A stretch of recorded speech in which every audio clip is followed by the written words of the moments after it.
Start అవుతుంది అంటున్నాడు వాడు. మీరే ఫోన్లో విన్నారు. నాకు కూడా అంతే తెలుసు. అర్థమైందా? మన దగ్గర నుంచి మాత్రం డబ్బులు ఇచ్చినాము. వాడు బాంబే వాడితో నంబర్ ఇచ్చినాడు. నేను ఫోన్ మాట్లాడతా వాళ్ళతో. మంగళవారం వరకు టైం ఇవ్వండి. అప్పుడు పడకపోతే బుధవారం రోజు మనం చూద్దాం. సరేనా? ఏం చేద్దాము? వేరే వాళ్ళకి ఇవ్వడమా, దీన్ని తీసేయడమా, ఏదో చేద్దాం. సరేనా? ఇంకోటి, ఒక నెల సులభ జీతం ఉంది కదా, అవన్నీ మీరు పోలీస్ కంప్లైంట్ ఇస్తే వాడి మీద వాడు కూర్చోబెడితే వాడు మీకు దగ్గర క్లెయిమ్ ఇప్పించి మీకు జీతాలు వేసి నాకు క్లెయిమ్ ఇస్తే మీ జీతం పడుతుంది. మళ్ళీ మళ్ళీ సులభ జీతాలని అడగద్దండి. అది మీ చేతిలోనే ఉంది.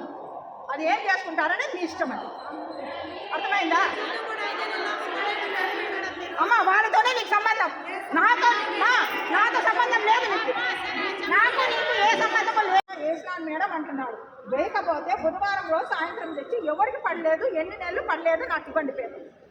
మీ ఆధార్ కార్డు మనం చేయాల్సింది మన ఈఎస్ఐ ఈపీఎఫ్ ఇంతకుముందు వాడి రకంగా కాదు. మీకు తెలిసి ఇది ఈఎస్ఐ ఈపీఎఫ్ కలిసిన జీతం మీకు వస్తుంది.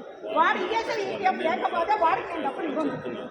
ఎందుకంటే ఆ డబ్బులు మీకు రావాలి. ESI EPF compulsory. ఎందుకంటే దాంట్లో చాలా భాగము సుమారుగా 3-4 వేలు మనకి డబ్బులు పడాలా. మీ డబ్బులు కొంచెం పడాలా, వాడి డబ్బులు కొంచెం పడాలా. అది బ్యాంకులో పడితే తప్ప, అకౌంట్లో పడితే తప్ప మనం వాడి జీతాలు ఇవ్వడానికి లేదు. అర్థమైందా?